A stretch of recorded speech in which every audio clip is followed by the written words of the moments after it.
for myself, I find it helpful to uh, use the internet and see what other people are doing, see what's happening in the world of consciousness.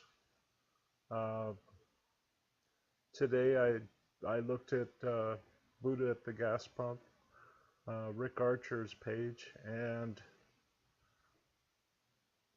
I listened to this one guy for a while, and then I listened to this one woman,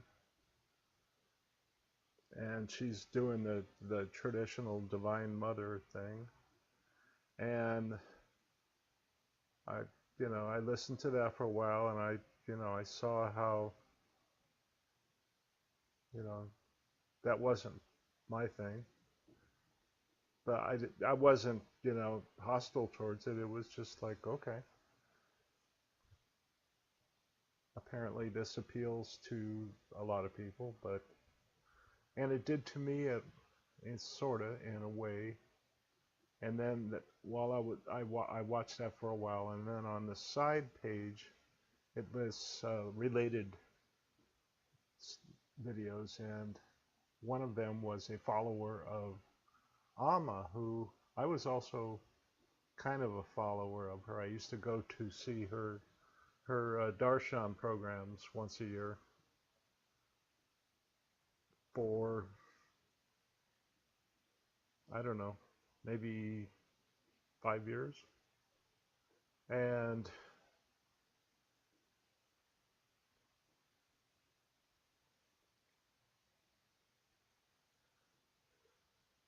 I think the last time I went, I was getting weary of it.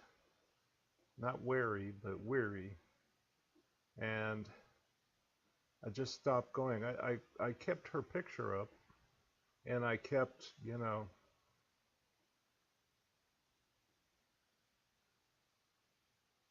thinking that she was my teacher. But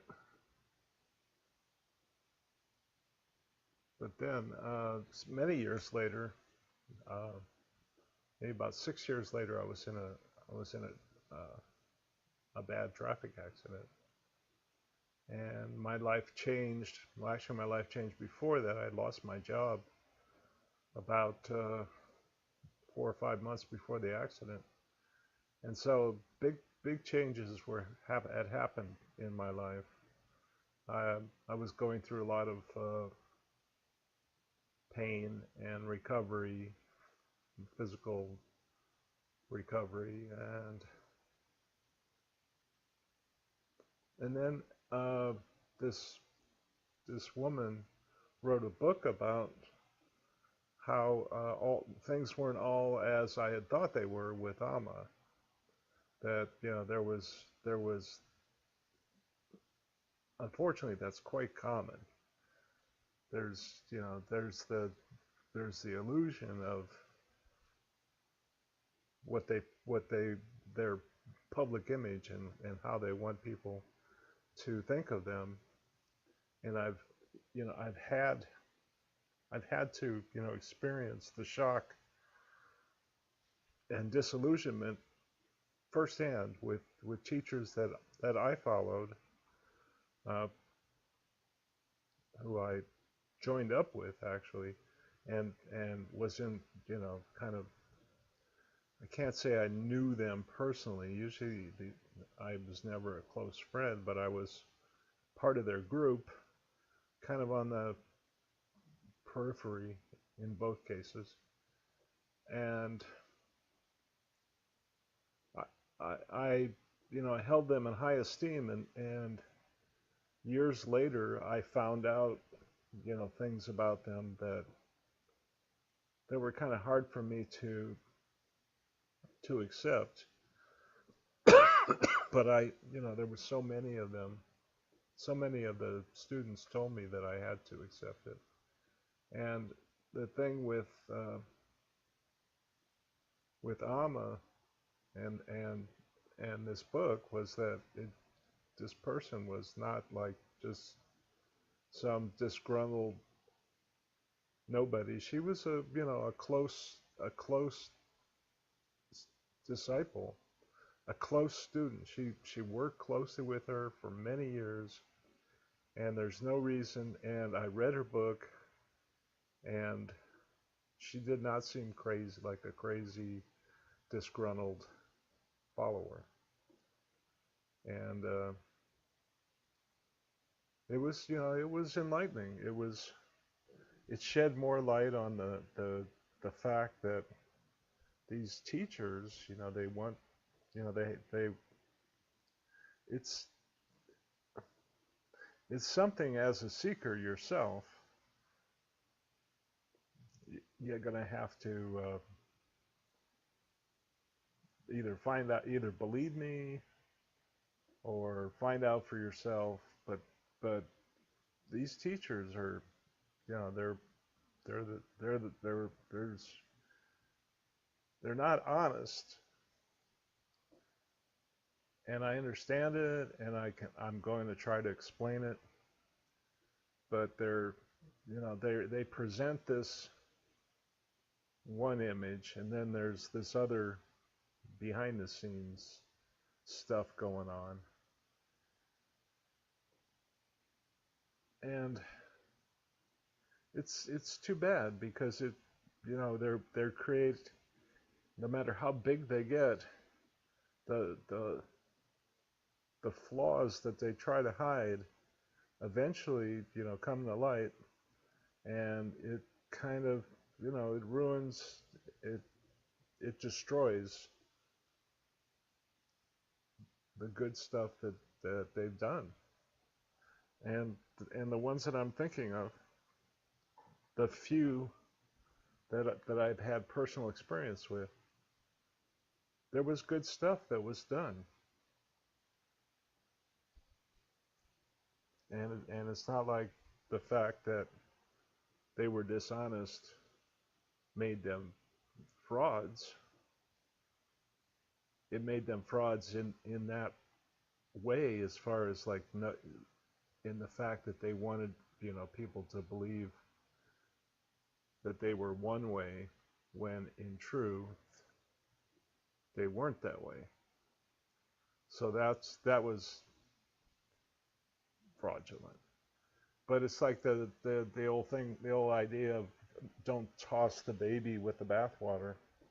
And the bathwater was the bullshit about how, you know, how celibate they were, or how pure they were, or how they never screwed up, or how wise they were.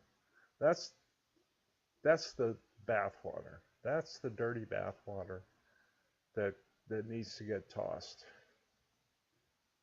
And I'm going to do my part to talk about that, and kind of, and I'm going to try to do it in a non-disgruntled way, just like, you know, just talk about it in as dispassionate of a way as I can. Just matter of fact. I'm not mad. I think I have been, but I think I've, you know, I can't say I've conquered my anger, but it's better. You know, I'm pretty okay with my history, and I'm thankful. I'm thankful for, you know, for for them. I'm thankful for learning about their their flaws, and it's, you know, it's contributed to my understanding. So I understand I understand them much more than they wanted me to understand. I think I understand some of them more than they understand themselves. In that way, just as far as the value of honesty, and how it's not going to, you know, it's not going to reduce your popularity or your, you know, re- yes, probably a lot of followers would jump ship if they knew that you weren't celibate, or if they knew that that you had never done a wrong thing, but that you had done wrong things, and that you were trying to be good. And a lot of people, they want a perfect teacher. And those people, if you told them that you weren't, especially after you had been, promoting yourself for, see, that's the problem, is that these people they paint themselves into a corner by having this history of promoting themselves as almost living gods, and then, in order to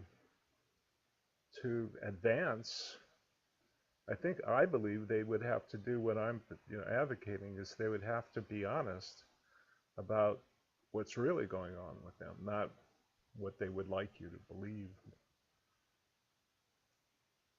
So I'm not a Rick Ross type guy. Rick Ross is, I've known people like Rick Ross, and Rick Ross is somebody that is an outsider. He did join one of these groups, and they it left a bad taste in his mouth, but he never tasted the benefit, the real benefit from the group that left a bad. I can understand it leaving a bad taste, but you get over it if you try. I mean, it left bad tastes in my mouth too. That's part of that's part of growing. You have to experience that loss of dignity that will that'll happen.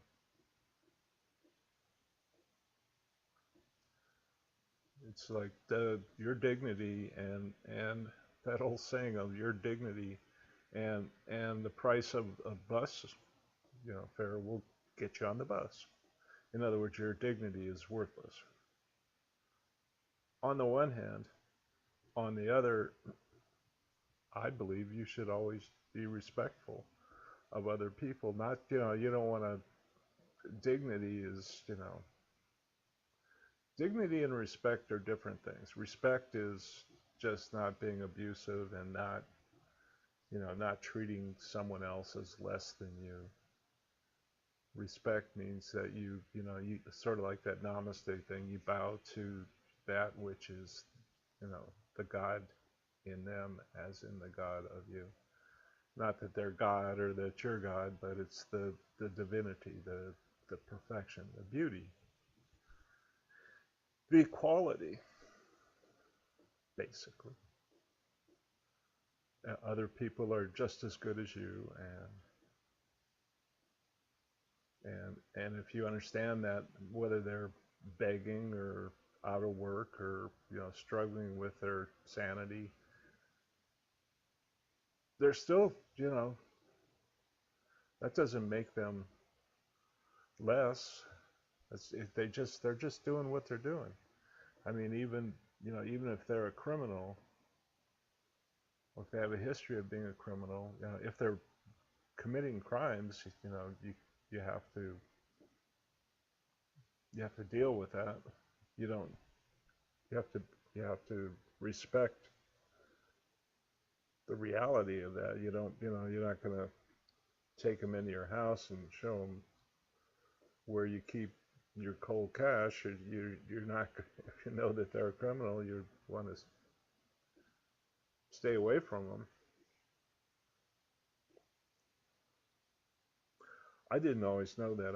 I brought a criminal into my house because he was on the road, and even though I kind of suspected that he had criminal tendencies, I brought him into my house because he had a child and a wife, and they were obviously in bad shape. They were on the road, and I brought them home, and they robbed me blind.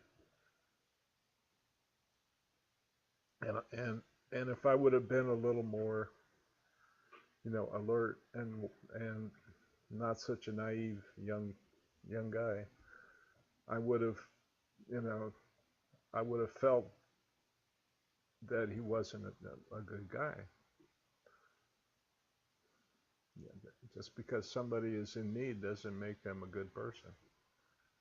There's, you have to develop discernment so that you have to learn to feel people. You have to learn to feel and develop your intuition and learn to feel people out. Not in some kind of philosophical way, but I'm talking about literally, to literally feel who people are and feel what's emanating from them. And if you don't know what I'm talking about, and if you don't know how to do that, that's what I'm about. That's what I would like to reveal to you. I would like you to be able to feel me as you watch this. I mean, I have that ability. I didn't always have that ability, but I learned. I kind of learned. It's not like a class, but it's life as a class. Life is a school, and it's one of those things. It's just like you can learn to be a lawyer, and you can learn to develop some of your soul attributes, and one of those is that kind of perception that I'm talking about. So,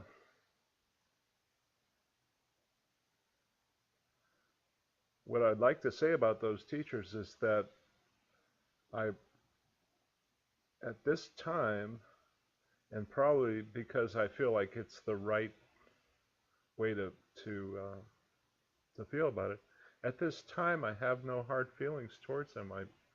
I see that, like, in in two of the cases, you know, because they were wrong in the way that they were, kind of haphazardly doing their thing, that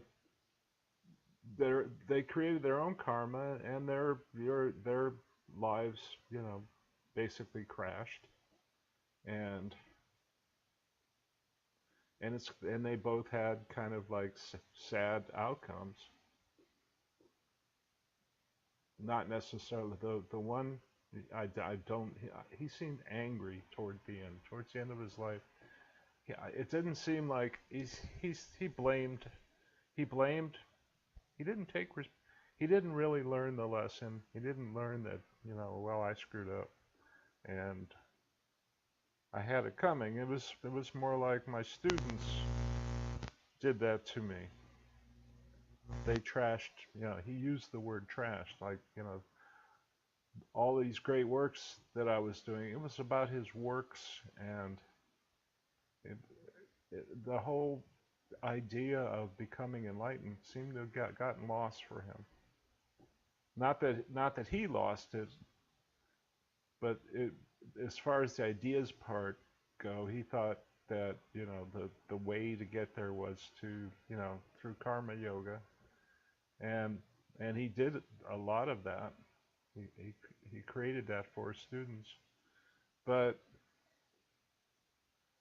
it's not just about that.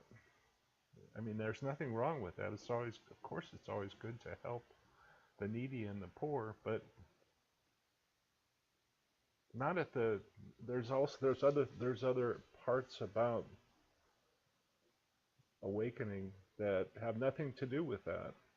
You don't have to do that. It's like his the teacher he respected most was a Zen master, and they're not. That's not the loudest thing about them. I don't think that that's part of their organization. It might be for individual ones, but it's about becoming enlightened. That's what happens when you go to a Zen master. They don't say, "Oh, well, okay, go feed the poor." They don't tell you that. They tell you to meditate. They teach you to meditate, and much more. They teach you Buddhism, but Buddhism is not, may or may not, different versions of it may or may not be about uh, karma yoga. I mean, I feel bad. I mean, I feel bad for him. But on the one hand, on the other hand, he won. He won long ago, and he's just learning lessons now. This is the fact that that he thinks his student trashed what he was trying to do. Well, that's just an idea. I mean, he'll be reincarnated, and he probably won't remember a thing about that last life, or maybe he'll remember all of it. I don't know how it works, but I know that he'll be reincarnated most likely because he's not perfected, or that wouldn't have happened. But he won because he woke up, as a relatively young man in his early 30s. And when you wake up, you win. It's like that's the winning lottery number. Awakening is the winning lottery number, and after that is the process of enlightenment, and it's not it doesn't go hand in hand with awakening. It's something that either you were working on before, or you're working on after, or you need to work on. It's something that it's basically the complete teardown and rebuild of your mind. I'm not worried about him, and I'm grateful for what he did for me, and I'm sad that that the last piece of his life, the last 30 years of his life were so sad, and that he was abandoned by his own students for the most part. I mean, I feel bad about that. I wish it would have went different, but and I even got involved a little bit in kind of a half-hearted way by trying to be his friend at a certain point, but I didn't, he didn't, he didn't know. I didn't have any,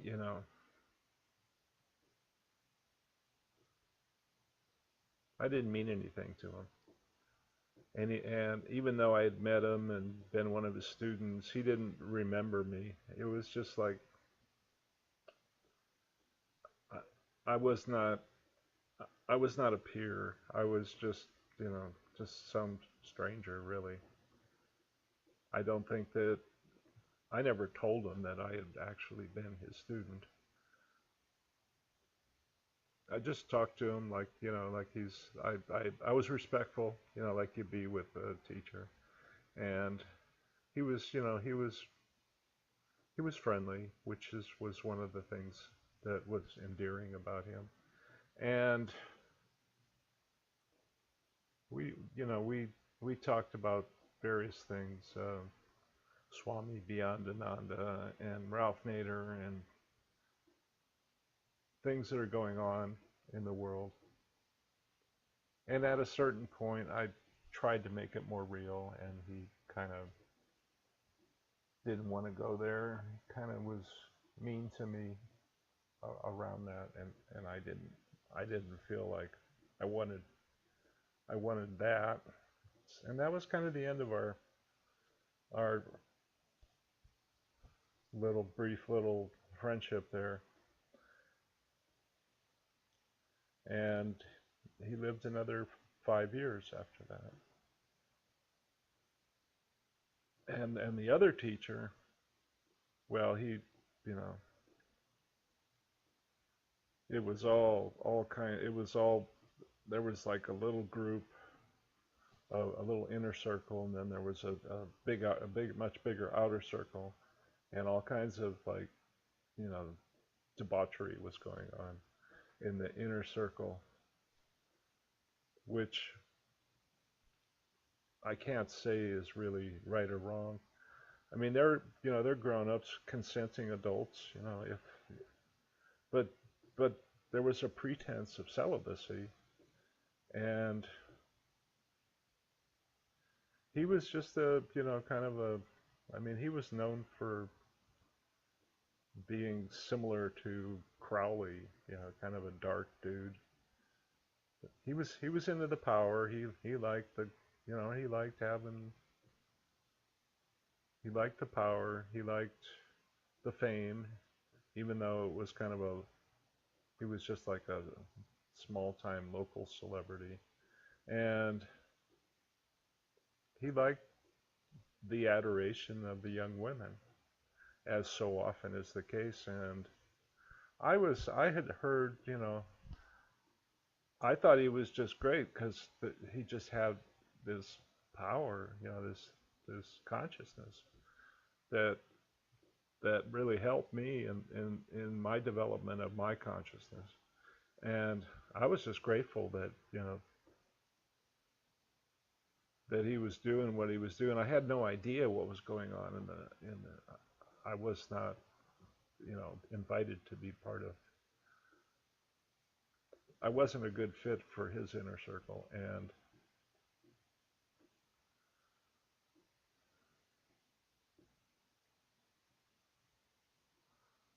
sometimes I lose track of this stuff. This happened a long time ago.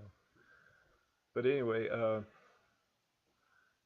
yeah, there was all kind, but some there was some things that were not being discussed. He wanted people to think that he was pure, but he was not. And there was some stuff that was not that. I had heard rumors that, that he was like, I don't know, just abusing his position. He would like tell a married couple, that in order for them to advance, the man had to let him him sleep with his wife, him the teacher. If you let me, if you want to advance, you have to let me sleep with your wife. It's like that's no good. That's not okay. That's just abuse. That's abuse of position. There's nothing spiritual about that. So he had things like that happening, and it just, eventually those secrets got out, and all of his students abandoned him and trashed him on a public forum for years. I had to join up to this forum. I couldn't believe it. It's like I was defending him for many months, and people were just laughing at me for, well, because I didn't know. And I was saying, well, maybe, maybe it's not quite like that, or I was trying to defend him, and there was no defense for it. And they it's not like they shouted me down, but they just clued me in, and I had to adjust to the truth of what they were telling me.